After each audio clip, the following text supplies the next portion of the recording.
As Ilhas Malvinas, arquipélago situado a cerca de 500 quilômetros da costa argentina, foi palco de uma das mais curtas, sangrentas e desnecessárias guerras que aconteceram no século XX. A região foi ocupada pelos britânicos desde o século XIX e integrava uma parcela mínima dos vastos territórios que compunham o imenso Império Britânico.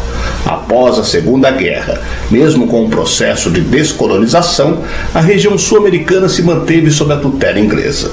Chegada a década de 1980, com quase um século de dominação britânica no arquipélago, a ditadura militar que controlava a Argentina decidiu promover um plano de controle sobre o território. É importante ressaltar que nessa época, a ditadura argentina, então comandada pelo general Galtieri, se via pressionada pelos problemas sociais e econômicos que colocavam a população contra o governo. Dessa maneira, o plano seria uma forma desesperada de recuperar a imagem do governo por meio da guerra. O mundo hoje está olhando para a guerra na Ucrânia, no coração da Europa. Mas há exatamente 40 anos atrás, em 2 de abril de 1982, começou o único conflito armado entre uma potência nuclear e um estado latino-americano na história do continente. Eu sou o Sidney Góes e você está no Placebo. Vem comigo, que no caminho eu te explico.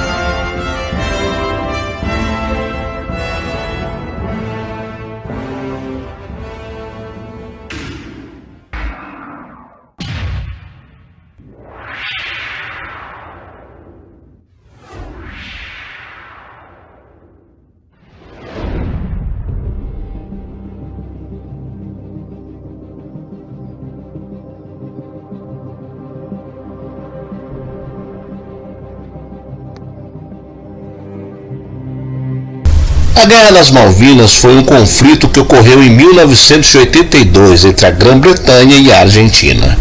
O intuito era conquistar a posse do arquipélago que está situado a 464 quilômetros da costa argentina. Foram 2 meses de guerra que teve início em 2 de abril e permaneceu até 14 de junho de 1982. Por fim, os ingleses venceram e permaneceram com a posse do território. O conflito foi iniciado pela ordem do ex-ditador argentino Leopoldo Galtieri, que viveu entre 1926 até 2003. Ele ordenou a ocupação das ilhas, que estavam em posse da Grã-Bretanha desde 1833. A justificativa era a unificação das ilhas ao território argentino. Na avaliação do ditador, o território argentino deveria ser indivisível. A posse por uma nação estrangeira significava ameaça à soberania. No dia 2 de abril de 1982, o governo argentino ordenou o desembarque de uma força conjunta da Marinha e do Exército na ilha de Port Stanley. A Operação Rosário, como foi chamada, tinha o objetivo de expulsar os militares e as representações do governo inglês. A retomada ocorreu com pouca resistência e a ilha foi rebatizada de Puerto. A ocupação foi comemorada nas ruas da Argentina. Milhares ocuparam a frente da Casa Rosada, sede do governo argentino em Buenos Aires, como sinal de apoio ao fim de 149 anos da presença inglesa na região. No mesmo dia, a coroa britânica anunciou o corte de relações entre Grã-Bretanha e Argentina. A premier britânica Margaret Thatcher, que viveu de 1925 a 2013, enviou um poderoso contra-ataque. Foram 27 mil soldados e 111 navios de guerra. O Conselho de Segurança da ONU, Organização das Nações Unidas, também foi acionado.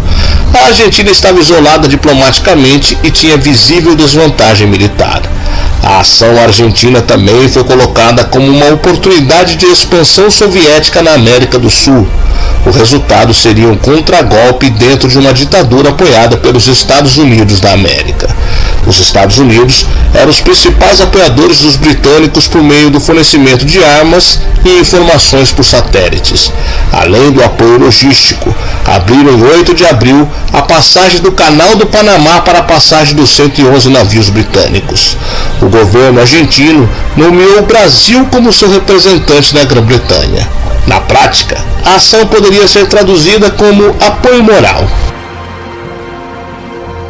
O Brasil reconhecia a posse da ilha pelos argentinos desde 1833, mas tem na Grã-Bretanha um importante parceiro comercial. A guerra terminou após sucessivas negociações de paz da ONU. Até mesmo o Papa João Paulo II pediu a paz em visita aos dois países. Sem acordo, o conflito terminou em 14 de junho de 1982. O Reino Unido recuperou o território e desde então nenhum outro conflito armado questionou o resultado. Em 75 dias de guerra, morreram 649 soldados argentinos, 255 britânicos e 3 civis. A Guerra das Malvinas derrubou a junta militar que governava o país. Foi assim que a Argentina restaurou a democracia. Do lado britânico, a vitória no confronto foi uma eficiente propaganda eleitoral. Após a guerra, Margaret Thatcher venceu as eleições de 1983. 30 anos passados depois de seu início, a disputa sobre a posse das Ilhas Malvinas foi alvo de um incidente diplomático registrado em 2012. Dessa vez, a ex-presidente da Argentina, Cristina Kirchner, acusou a Grã-Bretanha de colonialismo por manter a soberania sobre as ilhas. Na ocasião, o ex-premier britânico David Cameron respondeu que a situação não mudaria. O então premier alegou que o povo das Malvinas se autodetermina britânico e essa vontade seria respeitada. Segundo o Ministério das Relações Exteriores da Argentina, as ilhas foram descobertas em 1520 por membros da expedição do navegador português Fernando de Magalhães a serviço da Espanha.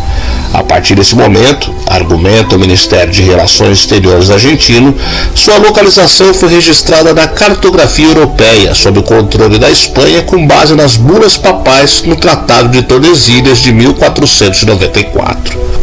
O Reino Unido, no entanto, sustenta que foi o navegador inglês John Davis que descobriu o arquipélago em 1592. As partes concordam que as ilhas foram nomeadas pela primeira vez em 1600 pelo navegador holandês Sebald van der Weert, que a chamou de Sebaldinas. Em 1692, o capitão inglês John Strong desembarcou nas ilhas e deu seu nome ao estreito que separa as duas maiores ilhas do arquipélago. Chamou-lhe de Estreito de Falkland, em homenagem ao Visconde de Falkland. A Espanha rejeitou esses avanços e reivindicou seus direitos às ilhas, invocando o Tratado de Tordesilhas e vários outros acordos com a Grã-Bretanha, incluindo o Utrecht, em 1713, e a Convenção Nórdica Sound, em 1790. Poucos dias depois do fim do conflito, o exército tirou Galtieri da presidência e designou para o seu lugar o general Reinaldo Benito Bignone, com a missão de liquidar o regime e preparar o terreno para convocar as eleições. Essa aventura militar, trágica para os argentinos, causou o verdadeiro fim da ditadura mais sangrenta de sua história.